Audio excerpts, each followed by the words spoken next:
tak kenal waktu ya, dia bekerja keras. Kemudian di sini ada juga tokoh Hambali. Nah, pertemuan pertama di antara Hambali dan juga Rakai itu karena inisiatif Hambali, dan dari situlah mereka kemudian bisa berkenalan. Nah, terus di sini nih peristiwanya yang menarik. Renang, Hambali sudah siap merekomendasikan guru-guru renang yang sering mengajar di klub. Rakai menolak karena enggan belajar bersama-sama. Mencoba sendiri dulu minimal sampai tahu cara bergerak di air katanya.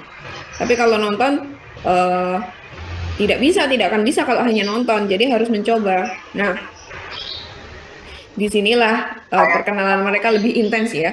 Jadi si Raka itu kemudian meminta tolong kepada Hambali untuk mau tidak Bapak mengajari saya berenang. Nah, kemudian mereka kemudian nih di sini semakin nih dari sanalah pertemanan mereka terjalin. Dia selalu datang pada jam sepi atau ketika hujan.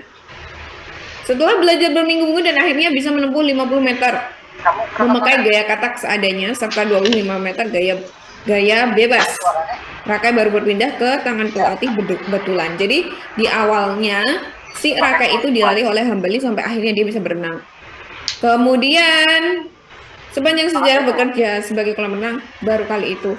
Nah, baru kali itu Hambali memiliki minat renang. Jadi si Hambali ini adalah seorang penjaga kolam renang. Ini aku jelaskan secara singkat dulu ya. Mungkin sebenarnya kalau misalnya mengerjakan literasi soal cerita seperti ini tidak perlu kita baca semuanya. Jadi kita cukup membaca informasi apa saja yang dibutuhkan gitu.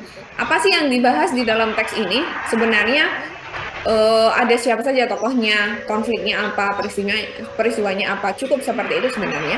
Hanya saja di sini mungkin ada teman-teman yang belum membaca, makanya aku perlu menyamakan konteksnya dulu. Ini apa sih yang dibicarakan, ini tentang siapa, terus kenapa, dan lain-lain. Jadi ini aku membahas secara garis besar dulu. Nah, di sini sapaan Rakai menggugah lamunan Hambali sehabis hampir sejam berenang tak terputus. Pemuda itu akhirnya berhenti di kolam di ujung platform, melambai ke arahnya dengan dada yang masih naik turun. Baru pulang tanding kok sudah berenang lagi. Nah, ini di sini juga perlu kita lihat. Beda memang kalau atlet profesional dan lain-lain. Nah, di sini ternyata si Raka itu yang awal mulanya dia tidak bisa berenang, akhirnya dia bisa menjadi seorang seorang atlet renang. Nah, seperti itu. Jadi kurang lebih ceritanya tentang Hambali dan juga Rakai. Nah, sekarang kita lihat memandang setara orang-orang di sekitar tanpa melihat dari profesi dan pendidikan. Sosiologis itu berarti berhubungan dengan bagaimana Rakai itu berhubungan dengan orang-orang di sekelilingnya. Kemudian kalau yang dia memilih seorang dengan pelatih dengan berbagai pertimbangan yang kriteria sudah ditaklukkan enggak ya, karena tidak kita temukan di dalam teks. Menerima segala macam masukan dari orang-orang sekitar ini tidak ada, karena tokohnya hanya Hambali dan juga Rakai. Menginginkan latihan dasar lebih dahulu sebelum merekrut pelatih profesional, apakah ini ada? Terus menilai seseorang dari ketekunan selama menjalankan tugas sesuai profesi dan porsi masing-masing. Nah, ini bagaimana? Coba aku mau tahu dulu dong teman-teman, mungkin di nomor 1 jawabannya apa kira-kira? Nah, ini sudah ada 7 orang yang bergabung di Zoom ini. Silakan.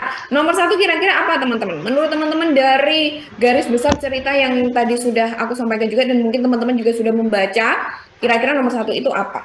Gambaran kondisi sosiologis, berarti berhubungan dengan hubungan antara Rakai dengan orang-orang di sekelilingnya. Kira-kira yang mana teman-teman? Kira-kira yang mana? Boleh dipilih dulu. Ayo, belum ada nih. Aureli, Diah, Salva, Sabrina. Belum. Oke, boleh deh. Aku tentukan ya. Aku jawab dulu. Jawabannya adalah A. Nah, ini kenapa? Karena di awal tadi dikatakan bahwa si Hambali itu kemudian dimintai tolong oleh Rakai untuk menjadi pelatihnya. Walaupun sebenarnya Hambali itu bukanlah seorang pelatih profesional. Dia adalah seorang penjaga kolam renang yang kebetulan dia tahu Nah, tahu teknik-teknik berenang itu seperti apa. Nah, Rakai minta tolonglah kepada si Hambali yang kemudian menjadikan Hambali itu bisa menjadi atlet profesional. Jadi diawali oleh, nah, seperti itu. Jadi kondisi sosiologis itu berarti berhubungan dengan bagaimana Rakai itu berhubungan dengan orang-orang di sekelilingnya. Bagaimana relasinya dia dengan orang-orang di sekelilingnya. Bagaimana sikapnya Rakai dengan orang-orang di sekelilingnya. Nah, seperti itu. Jadi jawabannya adalah A. Nah, kalau yang ini menilai seseorang dari ketekunan selama menjalankan tugas sesuai profesi dan porsi masing-masing ini tidak kita temukan ya. Ya kan? Menilai seseorang dari ketekunan selama menjalankan tugas sesuai profesi dan porsi masing-masing itu tidak